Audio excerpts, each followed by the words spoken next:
गौड़ीय वैष्णव दर्शन में जीव 3 मुख्य श्रेणियों में विभक्त है। प्रथम है नित्य मुक्त, जो कभी माया में नहीं पड़े, जैसे श्री कृष्ण के नित्य पार्षद। दूसरे होते हैं नित्य बद्ध, जो अनादिकाल से माया के प्रभाव में है। तीसरे होते हैं मुक्त, जो बद्ध अवस्था से छूटकर भगवत प्रेम प्राप्त कर चुके हैं।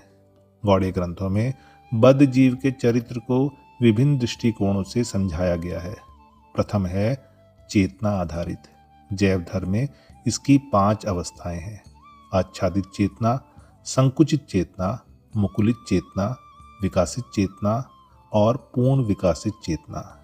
दूसरे हैं गुण आधारित, अर्थात सतस, रजस, तमस। तीसरे हैं बहिर्मुख और अंतर्मुख, और चौथी है अन्य व्यवहारिक, अर्थात भोगी, त्यागी, कर्मी, ज्ञानी, योगी और भक्त। विस्तार से समझे तो प्रथम चेतना आधारित, इसमें पहला है आच्छादित चेतना, अर्थात पूरी तरह ढकी हुई चेतना। ये वे जीव हैं जिनकी चेतना माया द्वारा पूर्णतः आच्छादित है। इनके शरीर वृक्ष, लता, गुल्म, घास, पत्थर आदि स्थावर अर्थात निश्चल होते हैं। इनमें संवेदनशीलता का कोई प्रत्यक्ष चिन्ह नहीं दिखता। केवल 6 परिवर्तन, जन्म, वृद्धि आदि के रूप में बहुत सूक्ष्म संकेत मिलता है। ये लगभग निष्क्रिय रहते हैं, भगवान की सेवा का स्मरण पूरी तरह भूल चुके होते हैं। माया के गुणों में इतने डूबे रहते हैं कि चेतना का कोई अंश प्रकट नहीं होता। जैव धर्म में उल्लेख है कि यह जीव के पतन की सबसे निचली अवस्था है। अहिल्या, यमला, अर्जुन वृक्ष तथा सप्ताल वृक्षों की कथाएं इसके उदाहरण हैं। गंभीर अपराध के कारण ऐसा जन्म मिलता है और केवल कृष्ण की कृपा से मुक्ति संभव है।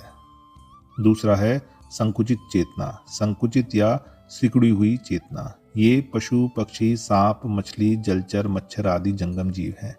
चेतना कुछ हद तक प्रकट होती है, लेकिन बहुत सीमित।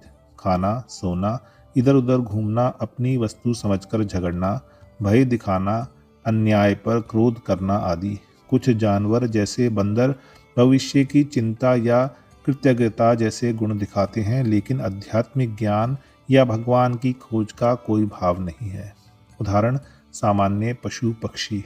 जैव धर्म में स्पष्ट है कि इनमें आध्यात्मिक जिज्ञासा का अभाव होने से चेतना संकुचित रहती है। श्रीमद् भागवत में महाराज भरत का हिरण जन्म विशेष स्थिति है, जिसमें मोह के कारण उन्हें हिरण की योनि में जाना पड़ा, पर उन्हें भगवान का नाम स्मरण बना रहा।